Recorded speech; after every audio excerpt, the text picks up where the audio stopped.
So we'll give you more on the latest on Ferguson. There's pictures. I'll post these up to our Facebook, Google Plus, and Twitter. Apparently, protesters were marching on the governor's office in Missouri. Guards refused to allow the crowd in. There's a picture that we'll share with you of two fairly large guards holding a rotating door from, preventing people from coming into these government offices that claim that, well, the protesters weren't there on official business, so they were not allowed in. Several protesters apparently were arrested, including one lady for blocking the entrance to the government building there in St. Louis. So you can share our this is, yes, his St. Louis office, the Governor Nixon's St. Louis office. Erod is in Marietta, Georgia. You're on Free Talk Live with Ian and Derrick and Mark. Yeah, hi guys. Hey, Erod. Can we talk? Yes. Please. I'd like to get your perspective. I've been listening to you guys. Oh God, since then you've been in Florida. I remember when Mark, long time. Yeah, right, Manowich, whatever, whatever your name was. And I really enjoy your program. I had some interesting conversations today, and I was just kind of thinking, just mulling this thing over, what's going on down in Missouri there, and I'd like to really get your perspective. And I want you to get your perspective as a white person. I do speak for all white people. Yeah, right. A white leader. We finally found one. I'm the white leader. Yeah. And, and of course, I let the cat out the bag. Yeah, I'm a black guy. Okay, sorry. Okay. And I've called in. I'm an occasional call. I don't call very often, once every, several months, so Quarter. once every 6 months or whatever. Mm-hmm. But, I had some interesting conversations today with a bunch of people. And what do you think about this? I mean, what do you think about black people in general down there? Because, on one hand, I hear, well, people are not talking about, well, what about all the murders in Detroit and things like that? And they're trying to equate the two. Well, you're pissed off about one cop shooting a black kid, but you're not pissed off about, all these other murders. And of course, I've got my strong opinions about that because how, they're simply just not related. But I just would like to know. I mean, and you guys are probably a little bit different. You're not probably the average statist, but I mean, but what do you think? I mean, I think that I think the people of Ferguson are. I think the people of Ferguson are largely victims right now of both the police of Ferguson and then the people, the criminal element reacting to the police in Ferguson. So I think that people that are protesting are probably doing the right thing. They're fed up and they're sick of the way that people are stereotyped. Black people are stereotyped in this country. But then I think that there are people that have taken the opportunity of this protest and it's like, hey, let's get a bunch of free stuff, and that diminishes the protest for those people, and it's got to be very frustrating. I'm sure that there are folks that are scared in their homes that they just like all this stuff to stop. I don't think anything about black people in this country, because as far as I'm concerned, black people just happen to have different tint of skin, so this is just an issue of people. Right, I think of people as individuals. Yeah, I don't see how this is racially motivated. Maybe I missed I think it's a racial motivation. Oh, okay. You mean the shooting? Because it was a white cop who killed a black teenager? Oh, I do think that we all carry around in ourselves, to some extent, stereotypes and thoughts about other folks. Do I think that this cop would have treated a white guy the same way as he would have treated a black guy in Ferguson, Missouri? I don't. I don't know. Okay, well, yeah, well, you know what, and I appreciate that because I really don't like to play the race card. I try to look at people as they are, and basically as a liberty-minded person like myself, and I'm sure you guys obviously are. I try to just step back and and take a look at it. But in cases like this, And you can go and you can look at all kinds of things. You look at the case in New York. Guy got choked to death in Los Angeles. I mean, you got a woman cop is just highway patrolman is beating the crap out of them. And I don't want to be naive about this thing. It's like, well, wait a minute now. I mean, I don't see that happening to a lot of white folk. But then again, though, I do see. I mean, this police state that we're living in, I mean, I see what's going on. I saw what happened in Fulton, California, with the homeless guy, Kelly Thomas. Yeah. I mean, where the cops just beat the crap. In fact, they beat the hell out of him worse than they did Rodney King. I mean, Rodney King survived. This guy died a day or two later, And I see the cases. They shot the homeless guy to death in New Mexico exactly. as well. And I see all this, and so I don't think it's necessarily, just a racial thing. No. I think it's more of a, it's this, this police it's a power thing for sure. Well, there's a lens. Exactly. There's a bunch of different lenses that we see things through. So, for instance, I would contend that Trayvon Martin, like they always talk about the hoodie, right? I would contend that Trayvon Martin would probably have been better off if he was wearing an Oxford shirt, a tie, and a pair of pressed slacks. And that in and of itself would have been fine. Like, I think that the clothes you wear matter, the way you talk matters, like the obviousnness of sort of being mentally disturbed matters, the color of your skin matters, like all these things matter, and that it's a confluence of them, and how many of them sort of how many of them are in any given situation is kind of what matters. I have a good friend of mine. His name's Julian. He's a black guy, but I having been out with him, there's never a problem. It's like he's never treated like a black guy, because he if he was on the phone right now, he'd sound like anybody. He has no accent. He's completely sort of Midland accent, and he's light skinned and wears pressed clothing and things like that. So he blends, he passes, or whatever the terminology is. And so I think that there's lots of different lenses, and these things affect the way that people are perceived, and it's sad, but I think that humans are probably going to use those lenses for a long time. Okay, well, bottom line is, do you think that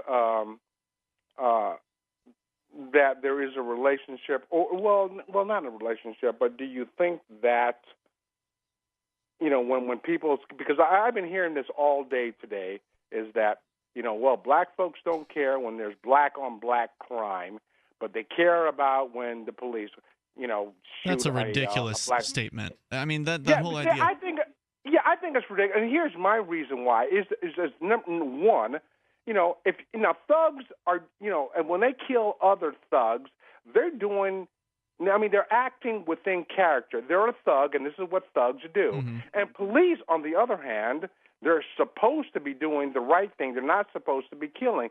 And two, I'm not paying, the thugs to do what they do. However, I am in my local municipality, I am paying the cops to do supposedly the right thing. And then thirdly, if there was a thug headquarters somewhere, the thug house, or there was a thug it's called the White House somewhere. Exactly. Yeah, you're right.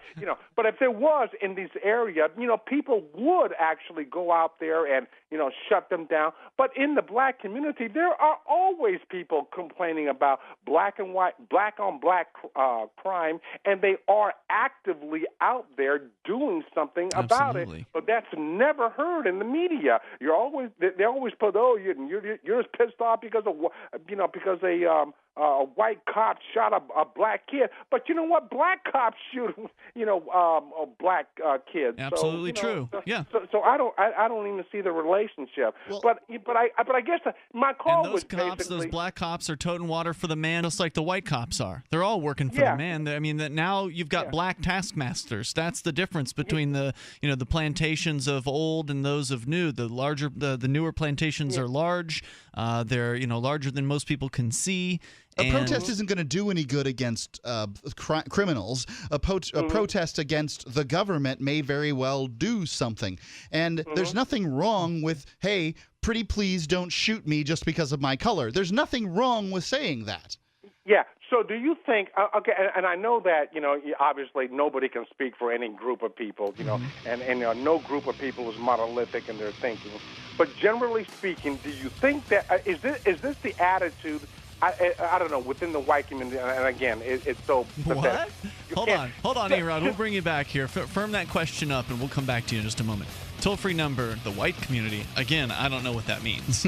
I don't know what it means when people say the black community, because there's different communities and they mix. He feels separated today. More on the way here. This is Free Talk Live. Ferguson, Missouri is the site of a lot of protests happening, and that's because of the shooting of a young man, Michael Brown. He was age 18, apparently, shot to death by a police officer, allegedly while running away with his hands in the air. Shot in the back by an officer. Well, the autopsy Darren came Wilson. out. He got shot 6 times, so it's not like he was just shot once. And yes, it was weren't any powder burns on the body, so it's quite possible that he wasn't very close. That's what one of the conclusions that one can draw from that. And but they first all do claim seem was that to he have was enter into the front of the body. Oh, in the front of the body. They do. The witness testified that he was shot in the back. But it may be that he turned, in real life, people don't fall the way they fall in video games. Right. Yeah, it could very well be that he had turned. So, well, anyway, we don't know what exactly happened, but we'd love to hear from you. You're welcome to share your thoughts at 855-450-FREE. We continue here with Erod listening in Georgia. Now, Erod, you were trying to throw a question out there as we were going away to the last break, and didn't really have time to kind of form it fully. Go ahead now with your thoughts. Yeah, okay. I was just generally trying to get a general gist of what people think about this whole situation. Other people. I've been I haven't checked in with Rush Limbaugh to see what his marching orders are or anything like that. But I just wanted to know whether or not and again, I really hate to have to say stuff like this, because I know that not everybody thinks the same way. But I just wanted to know whether or not white people in general, and I know you cannot speak for people in general, but do you feel as though, is the attitude, and again, I talk about the white community, black community, and I really hate those terms, I really do, but do you feel as though people are saying, hey, these people ought to just go home and just let the justice system take its course? No, I hang out with activists, so I have certainly not heard anyone say anything like that. Well, I've been saying something closer to that. I've been saying that people shouldn't be protesting. They should go home, and they should analyze the situation and figure out what makes the most sense. Marching in the street is not solving any problems. No, but it's getting a lot of. It's going to bring attention, though. Yeah, that's what people say. Because do you actually think that if no one did any let's say, the burning of the Quick Trip, if that didn't happen, do you think this would have gotten the attention that it deserved? Well, I can tell you I don't support setting anything on fire, but... neither do I. I can tell you that a letter-writing campaign to the city council is not going to change anything, and that will not get any attention. So I can understand why people feel the need to get in the streets. I mean, there's... I don't think violence is the solution. I don't think destruction of property is going to help anything. I think it muddies the issue, and I agree. But do you think now they've issued this curfew? They want to institute almost martial law into the area. Do you think these people should comply with that? Well, because I certainly do not. No, yes, I do. Yeah, it's 12 o'clock. How dare you tell me that I have to leave the street? Hell no, I'm not leaving the street. I think if you're a free person, you shouldn't have to obey a curfew, and as long as you're willing to go to court, and you understand they're probably going to arrest you, charge you with resisting arrest and all that. I think that I don't blame anybody for going out and violating a curfew in that case. But Derrick J, why should people stay inside when they're ordered to? Because this will blow over. This is a temporary military occupation. Well, the curfew has been lifted at this point, according to various news sources. It's ABC with the report on what's happening in Ferguson right now. Let me just give you an update, Erod, while we've got you on the line. You're welcome to comment here.